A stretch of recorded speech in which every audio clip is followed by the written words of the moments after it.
না মা, মাথাটা একটু ব্যথা করতেছে আর কোমরটা খুব ব্যথা করতেছে। ও আচ্ছা দাঁড়াও, ওটা ওষুধ লয়ে এনে দিতেছি।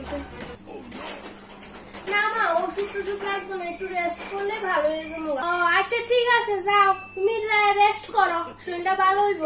আচ্ছা ঠিক আছে, হাতের কাছে সাইরা আমি যাইতেছি একটু রেস্ট করতে।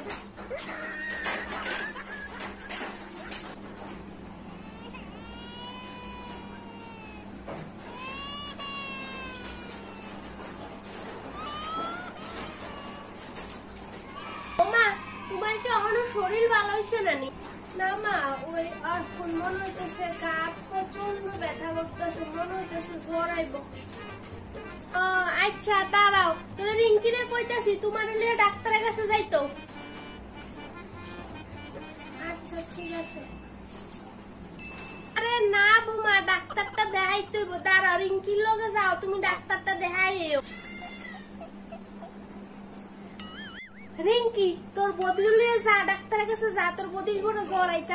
বাবা মা, তোমার আবার কবে থেকে বদির প্রতি এত দয়া হইছে, মায়া হইছে, একার বদিরে ডাক্তারের কাছে পাঠাইতেছ? বেকুব মায়া, তোর বদি যদি অসুস্থ হইয়া পইরা থাকে তাহলে ঘরের কাজে দিকে তুই নি করবি, তোরে দিয়ে সব কাজ করাম। ও এই কথাটা ঠিক কইছো। যদি যা যা অন যা, তোর বদিরে কইছি রেডি হইতো, তুই যে রেডি হয়ে যা, ডাক্তার দেখাই আন। হ্যাঁ এটা তো ঠিক কইছো, বদি অসুস্থ হইলে তো সব কাজ আমার করতে লাগবে। না ঠিক আছে, বদির কোথায় রেডি হইতো, আমি অক্ষণ বদির ডাক্তারের কাছে